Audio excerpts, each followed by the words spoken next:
नमस्कार दोस्तों, स्वागत है एक बार फिर अपने YouTube चैनल में एक नई और सनसनीखेज कहानी के लिए। कहानी एकदम रियल है, पूरी लास्ट देखिएगा, पसंद आए सब्सक्राइब करिएगा। आजकल के ज़माने में सोशल मीडिया का ट्रेंड इतना ज़्यादा हो गया है कि लोगों से ज़्यादा औरतें और लड़कियां रील्स के चक्कर में पागल हो रही हैं।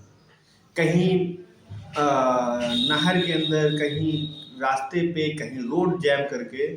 ऐसी एक घटना मैं आपको सुनाने जा रहा हूँ जिसमें एक पति पत्नी की जोड़ी होती है, जिसमें पत्नी रील्स बनाने के चक्कर में इतना पागल हो जाती है कि वह अपने पति की हत्या अपने प्रेमी से करवा डालती है।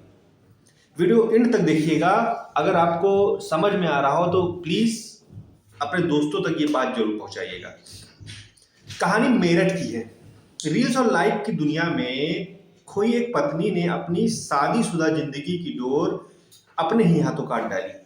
इंस्टाग्राम पर आने वाली हर तंज भरे कमेंट्स में उससे इतना विचलित कर दिया, यानी उसे इतना डिमोटिवेट कर दिया कि उसने इंसानियत को भूलकर अपने ही पति की हत्या की साजिश रच डाली, जिससे वह खुद अपना सब कुछ बताती थी, उसका ही मर्डर करवा देती।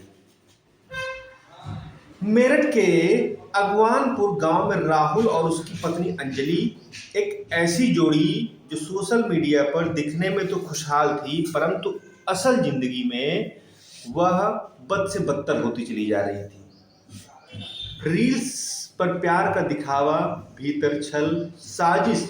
अंजलि सोशल मीडिया की शौकीन थी।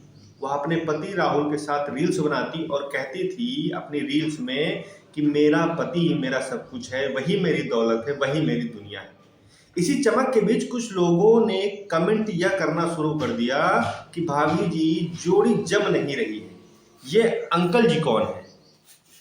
ऐसी तानों से अंजलि के मन में इतना भयंकर जहर भर जाता है कि वह धीरे धीरे लोगों के कमेंट्स को देखना शुरू कर देती है।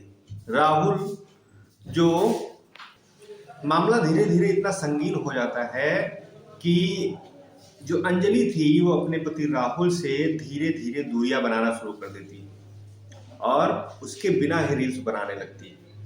और वही राहुल जो अपनी पत्नी से बेइंतहा प्यार करता था, यह सब देखता, लेकिन कभी भी उसने उम्मीद नहीं तोड़ी अफेयर के लिए। जब इसी बीच क्या होता है, अंजलि की जिंदगी में गांव का एक युवक जिसका नाम अजय वो आता है।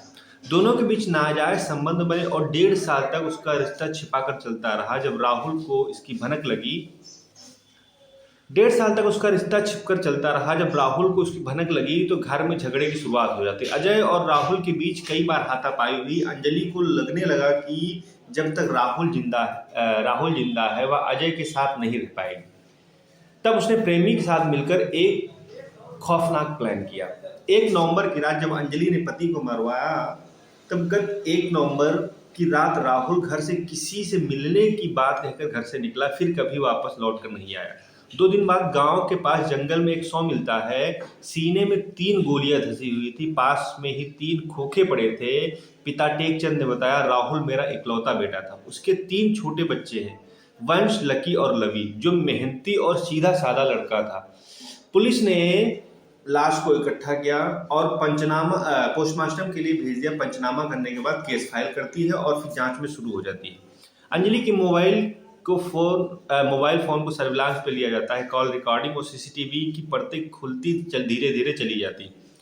आखिरकार पुलिस ने अजय और अंजलि दोनों को गिरफ्तार कर लिया। अजय से पूछताछ में कबूला, मैं और अंजलि 1.5 साल से रिलेशनशिप में हैं। जब राहुल को इस बात का पता चलता है तो धीरे धीरे झगड़े होने लगते हैं। अंजलि मुझसे कहती है कि उसे रास्ते से हटा दो। 1 नवंबर को मैंने बहाने से राहुल को बुलाया और 3 गोलियां उसके सीने में दाग दी। फिर अंजलि को फोन कर कहा कि काम हो गया। एसपी देहात अभिजीत सिंह ने बताया कि हत्या की गुत्थी सुलझाने के लिए एक प्रकार की टीम बनाई गई थी। कॉल डिटेल्स से साजिश का पूरा राज खुलता है। दोनों के पास 315 बोर का तमंचा और 3 जिंदा कारतूस बरामद हुए। अब दोनों जेल में हैं, जो उन्हें करने की सजा मिल चुकी है। ऐसी इंटरेस्टिंग कहानियों के लिए आप हमारे साथ जुड़े रहिए। चैनल पसंद आए सब्सक्राइब करिए, शेयर करिए। जय हिंद, जय भारत, गुड बाय।